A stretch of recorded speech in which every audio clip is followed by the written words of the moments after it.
I wish this could look casual and less shaky, but I'm holding a venti iced water and a hot cup of coffee in my right hand and trying to walk stably to a table I spotted over here without burning my hand or spilling my water.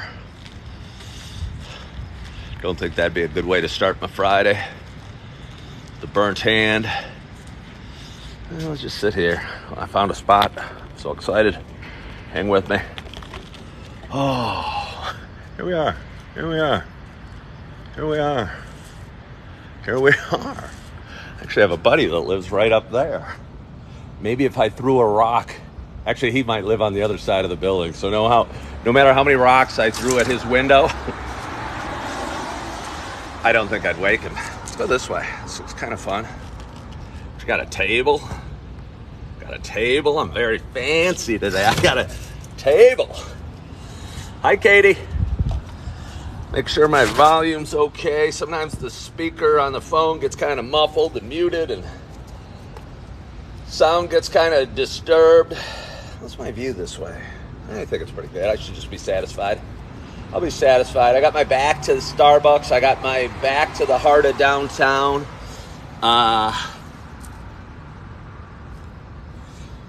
I'm okay with it, right? Let me check again. That's a pretty good look. I think the lighting's pretty good. The sky looks kind of cool. We had a big thunderstorms here a little bit ago. And huge bolts of lightning I saw on the ride in. Wow, it's kind of quiet. Katie says she woke up, went outside, and heard her neighbor's rooster going off. Katie, I'm not from the country, so that's not a common experience, but my one question I have for you, do roosters go off? Maybe they do. Maybe that is the expression you use for the rooster going, cock-a-doodle-doo. My rooster imitation. But anyway, good morning to you. My name is Ken Tracy, and this is Coffee with Ken. It is Friday morning. It's just after 7:30 a.m., and it is July 28th. How the days are flying by and how the summer is flying by. And in the big picture, if you look at everything, how life flies by. And I come to you today from Naperville, Illinois. Again, it's a beautiful town of about 145,000 people. I'm in the downtown area. I just walked out of a Starbucks a little bit ago. This is a show I've been doing for a long time, just over 4 years. And it is just kind of a show about me sharing some experience. Hello from Thailand. Sharing kind of some ups and downs we have in life. Sharing kind of the good, the bad, and the ugly. And over the last couple of years, I've had more than my share of ugly and, a lot of tough times, a lot of tough experiences. But over the last, and I think healing or growth is not a, straight line. I know it's not. It doesn't go like this. And it goes like this. And you have good days, then horrible days, and then you hit a new high, and then you have a, fight with your kid or fight with your boss, and then you get a promotion, and then you have a cold. And I think as long as we don't let those tough days or the challenging days beat us down too much, and we keep moving forward and we keep going forward, the days and life can continue to get brighter and brighter. And I know it has for me. And I've had some tough days and tough moments over the last couple of weeks. But I had probably my most productive day overall yesterday, and a day I'm proud of, and I'm not going to get into the details necessarily, but it just feels real good. And I'm feeling really good this morning, and I'm excited to be with you today and excited to do my little coffee show, and I thank you so much for joining. But life has blessed me. I'm an amazingly blessed human being.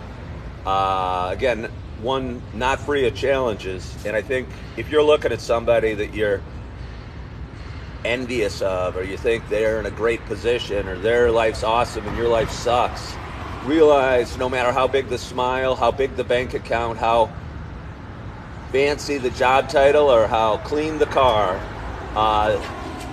we all have our challenges. And again, I think that's what was interesting about my show when it started 4 years ago. I'm a pretty optimistic guy. I think I got a positive energy.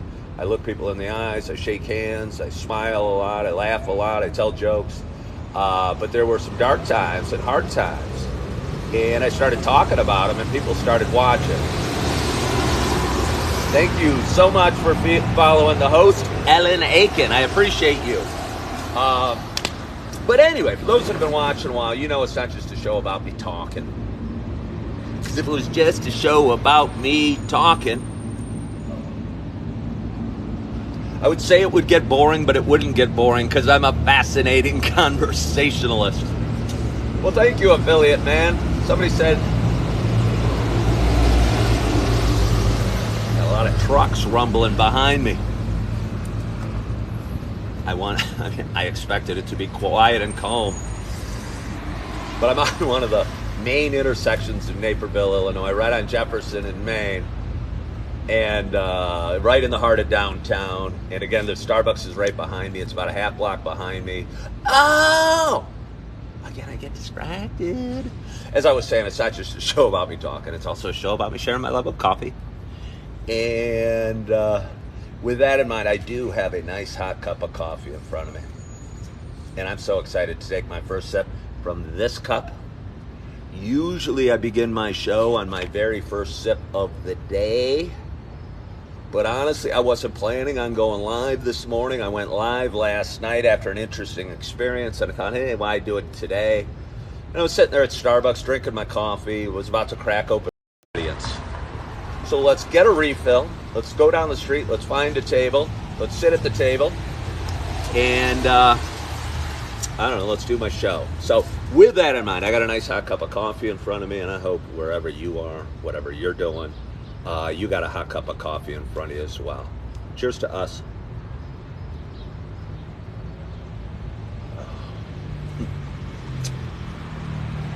It's the dark roast with cream. This cup was hotter than my first cup. Hello.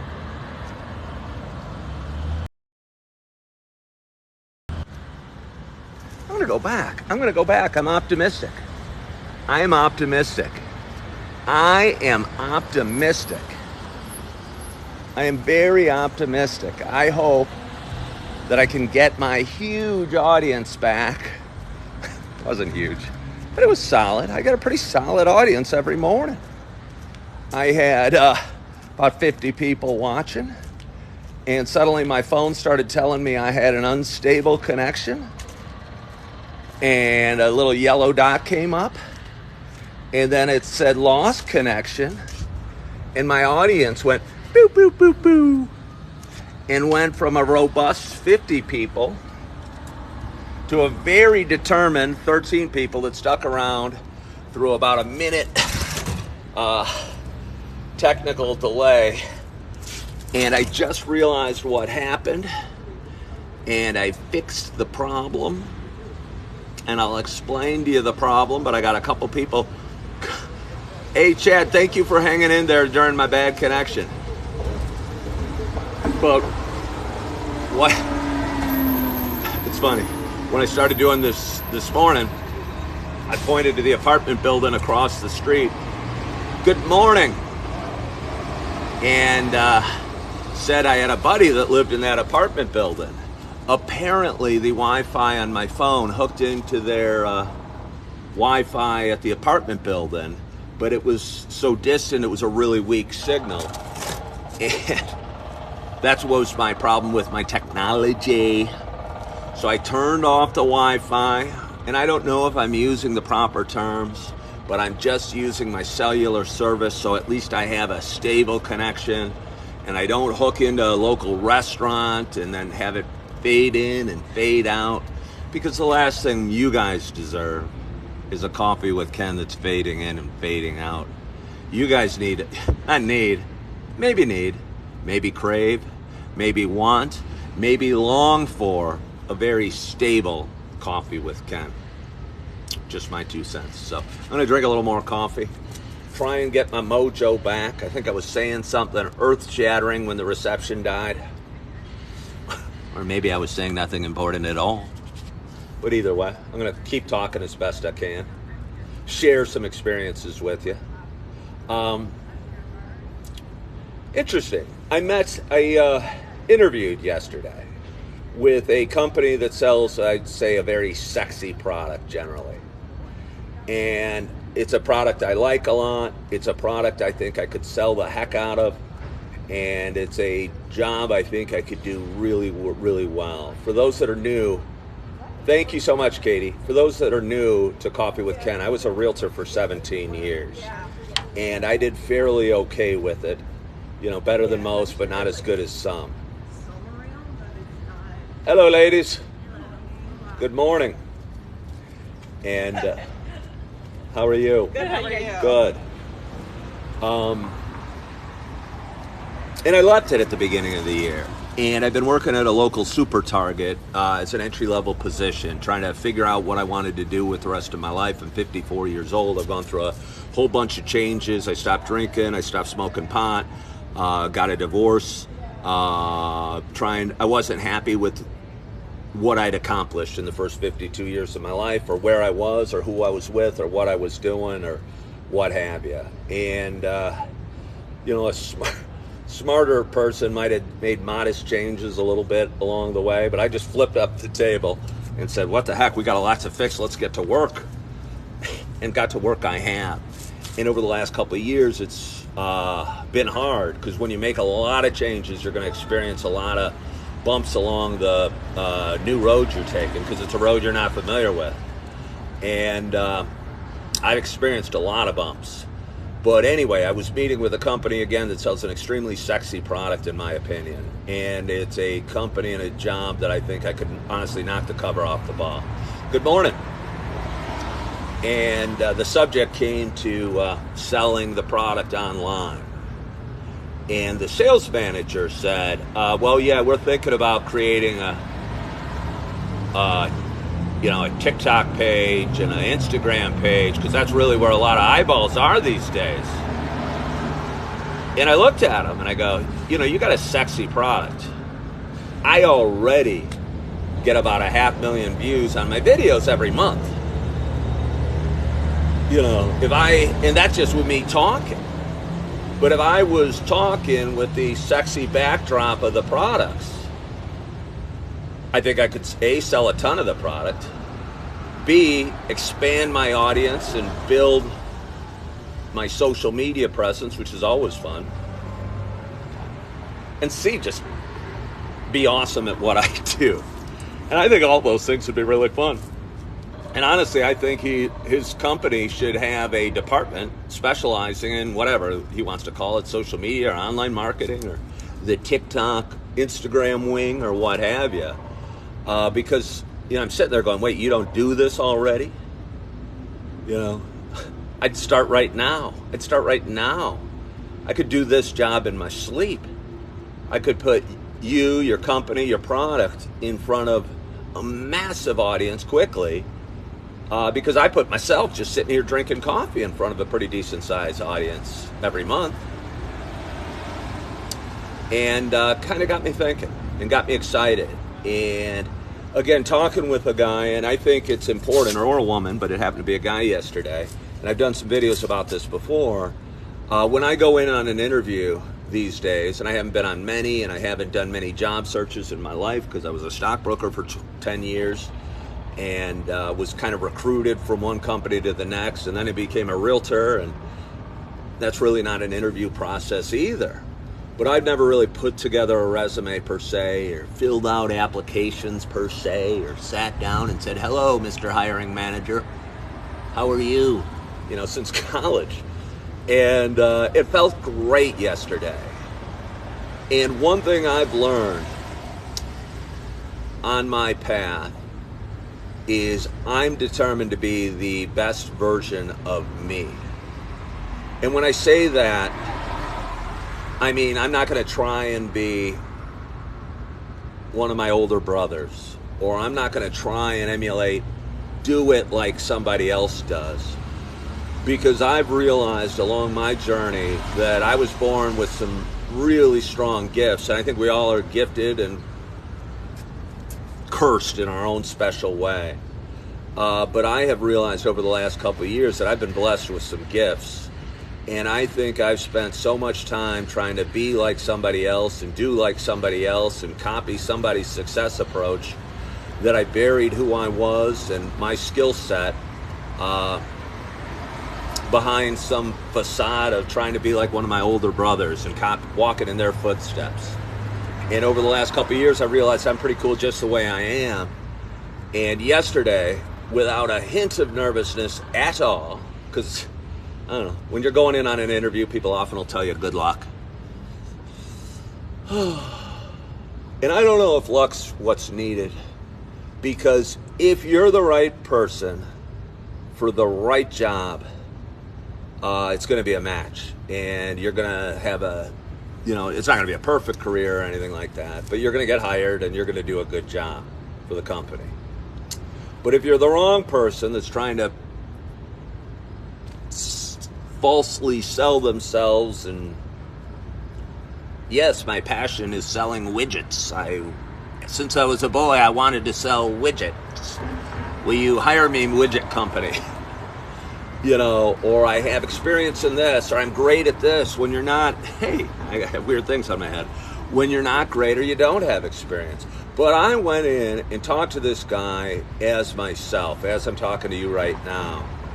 And it feels so good. It feels so good when you can sit down with somebody and look them in the eye. And I think that's the key. When you're being honest and genuine with who you are, you can look people in the eye, you can shake their hand, you can talk comfortably. You're not going, what should I say next?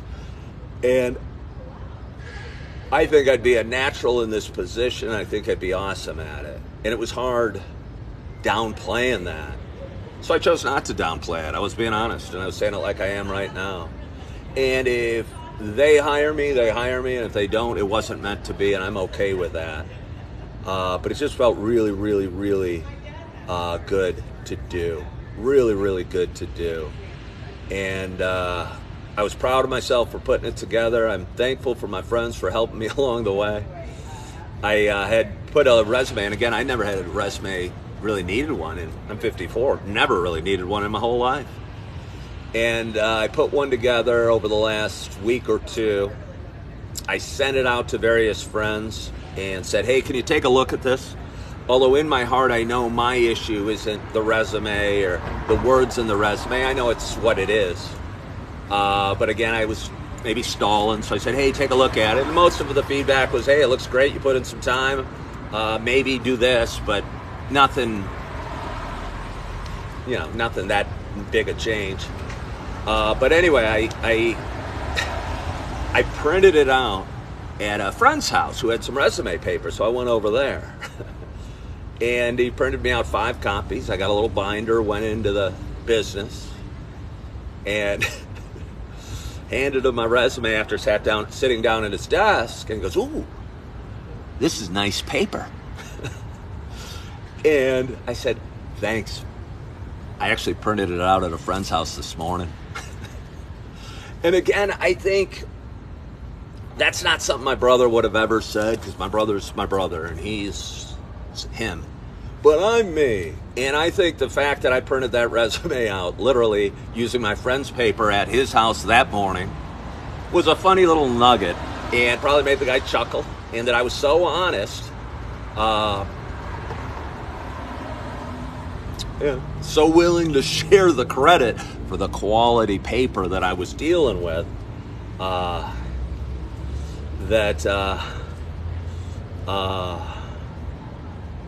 made him laugh. Made him laugh. It made me laugh. It's making me laugh today. Finns fans thinking during the interview process they privately be thinking that I'm overqualified. It's hard talking about that without sounding vain, but what the heck, I'll just be me. I think that is a struggle I deal with in a lot of interview settings that I sit down for, oftentimes I'll look at the gentleman or lady across the desk, and I'll be thinking about them and whether I'd hire them. And sometimes that answer is yes, and sometimes it's no. And it's hard putting that aside. And as a guy that ran his own business for 17 years and did pretty darn well in the stock market for 10 years before that, and has had, certainly some downs. I'm not trying to say life has, I haven't had some tough situations, but I've certainly had some ups higher than most people. And sitting across from people, I think I can be a lot. I have a lot of energy. I have an extremely positive energy. I'm extremely confident and energetic and passionate, and I might intimidate some people. And I think I struggle with that from time to time. Yeah. Well, I thank you, Finns fan. But I have struggled with that, and it's just something I want to be me, and I don't want to downplay it or pull it back, or I don't want to be a jerk, but I'm not a jerk. I'm a good guy that's thinks he'd do a great job in the position. And if that intimidates the hiring person or the boss person, the decision maker that I'm meeting with, it's good to know early, because I'm going to keep being me, and I'm going to do a great job for whatever company I end up working with. But I'm going to do it being me, because I just don't want to pretend I'm somebody else anymore. And I feel good about what I'm doing. But anyway, real interesting, and I talked about it, at least for me it was interesting. I talked about it last night. After I had my day, and then I spent a few hours with my beautiful nugget of love, Augie. I have a little son who's 2 and change. We'll call him 2.5 just because. We're going to round up till he actually is 2.5. And recently divorced, and I have 2 beautiful babies with my ex-wife, and I had the afternoon with my son Augie. It's kind of funny. I was stressed about the schedule all morning. I had an appointment in the morning, get the resumes printed, shower, get dressed, get to the interview, then pick up my son. And all morning I was kind of worried, going, oh crud, this first appointment's taking too long. Am I going to make it? Am I going to make it? Am I going to make it? And almost as if God opened up or Moses parted the Red Sea, so everything worked out almost perfectly. Almost perfectly. I was 7 minutes late to pick up Augie, which for me, a guy that prides himself on punctuality, is late. However, I did text my ex and tell her I'd be late, and the only reason why I was late is because I had to get gas. So, but everything worked out perfect. The interview wrapped up just in time. It was about 45 minutes. The drive to my ex's house to pick up my son was perfect. The afternoon with my son was perfect, and I drop him off at his mom's house at 7 o'clock at night. And I was going, okay, now what do? I don't have any plans. And I talked about this before. As a divorced man, and as a man that no longer drinks alcohol, and as a man that's looking for a new career, all 3 of those are important identifiers of who I am as a person, or how I connect to myself, or how probably humans look at themselves and value themselves and pass their time. But anyway, I didn't know what I was going to do. It was like 7:30. It was at 8 o'clock. I might have gone to Starbucks, did a little work there, posted a couple videos. But I went out. I walked around downtown Naperville, beautiful town. I spent so many hours going out to restaurants and bars. And I walked by, and I talked about it last night, a bar that I used to go to all the time. My ex and I used to spend too much time there. Cool bar called The Lantern in downtown Naperville. And it's kind of a local bar, but it's also a college bar. They always play good music and always have a fairly nice crowd. And it gets real crowded late at night, but I wasn't planning to be there late at night.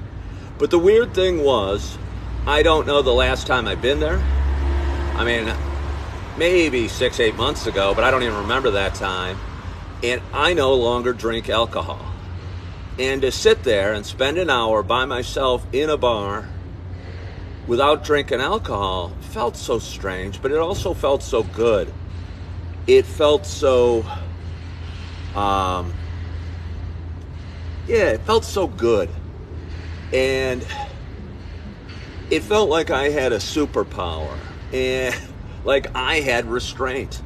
Like I didn't need alcohol to have a good time. Like I could enjoy the singer or the music that was playing on the jukebox or the conversation with the bartenders or the people sitting next to me without alcohol and without being inebriated. And it just felt so good and liberating and kind of funny. And again, I talked about it a little bit last night. There was a bartendress there, a young lady named Megan, who I looked up at from my drink. It was just a cup of ice water. But I looked up at her, and she was kind of staring at me blankly, like a few feet away. And she kind of had no expression on her face, but was making eye contact directly at me. And she's gorgeous, for the record. And I'm going, like, who's she looking at? Somebody behind me? And I'd recognized her. She used to work at a bar, a different bar I used to go to a lot in a nearby town. And I hadn't seen her in 5 years. And she goes, Ken. I go, yeah, what's your name? And we talked for a little bit. And I just thought about the changes in my life over the last 5 years. And how I no longer drink, how I've been married, have been divorced, have 2 kids, no longer in real estate, and all the stuff that's happened to me in the last 6 months. And it just blows me away. I feel like a totally different human being than the person that was probably in the same seat at that bar 2 years ago, ordering one drink after the next, and numbing the pain and numbing the anxiety and the stress, and again thinking that the alcohol made me cooler. And I'll tell you, if you're out there, and a lot of people drink, and I'm not judging, but if you're out there drinking, not right now, maybe you're out there drinking right now, but if you're out there drinking right now, it's 8 a.m, maybe you should think about it. But if you are out there and you drink maybe more than you think you should, or you want to, or you know you should, and you think you're only cool when you're drunk, or you're only funny when you're drunk, or you're only a good conversationalist, or you're more creative when you're drunk or high, I will tell you what, I am a better writer, I'm better at these videos, I'm more friendly, I'm more outgoing, and I'm a better version of me without drinking alcohol or smoking pot. Don't get me wrong, life is not perfect, and I say this a lot, and I want to hammer it home because I don't want to oversell and underdeliver. But life isn't perfect, and you have bad moments, and you have sadness, and again, I've always struggled with my emotions and can be very emotional and can cry a lot and be sad or bummed or lonely or whatever, anxious or worried. But I can also be happy and joyous and confident and exuberant and a positive force in this world. And by me spending my nights drinking every day and smoking pot every day, I wasn't contributing what I thought to this world. I knew I could do more. And about 2 years ago, I said, screw this. I'm going to do more. And I stopped drinking and smoking pot. And I've taken a series of steps past then. And I'm not done. I'm not close to done. But I am excited to see what's coming down the road. And I think it's going to be something pretty good. And I want to see what I can accomplish. And I'm looking forward to it. And I'm looking forward to drinking some more coffee. And enjoying my day. It's weird. It's my day off work. I'm not working today at Super Target. It's going to be a hot one out there. I have no plans. Good morning, Josh. I have no great plans. I had a very tight itinerary yesterday, and I have absolutely no itinerary today. I have no plans at all. And it's kind of fun. It's kind of anxiety-inducing. Because, again, when you have a tight schedule, you don't have to think too much. You just follow the schedule. But when the world is open up and you don't drink, smoke pot, you're not married, and you don't have your job to do that day, you don't have a whole lot going on. Maybe I'll go to the swimming pool if it's as hot as they say. But anyway, I'm looking forward to taking on the day and having a great day and to finishing my coffee and to hopefully being a little spark of light in a overcast and kind of darkish day. And I hope you're feeling good, and I hope you're excited about the day, because the days go quick. I'm going to say one more thing. I saw a guy yesterday that was some sort of therapist, and he said, "What I'm going to not do it justice. I wish I could provide a link right now, but I don't even know where it was." He said, "I think a lot of people look at time wrong. They look at their past as like something behind them, and their future as something that's laid out from in front of them that they're going to have to go get. And if you change your perspective to being in the moment and letting the future come to you rather than you going to it, your life's going to totally change and your thoughts are going to totally change. Because the future doesn't exist, now exists.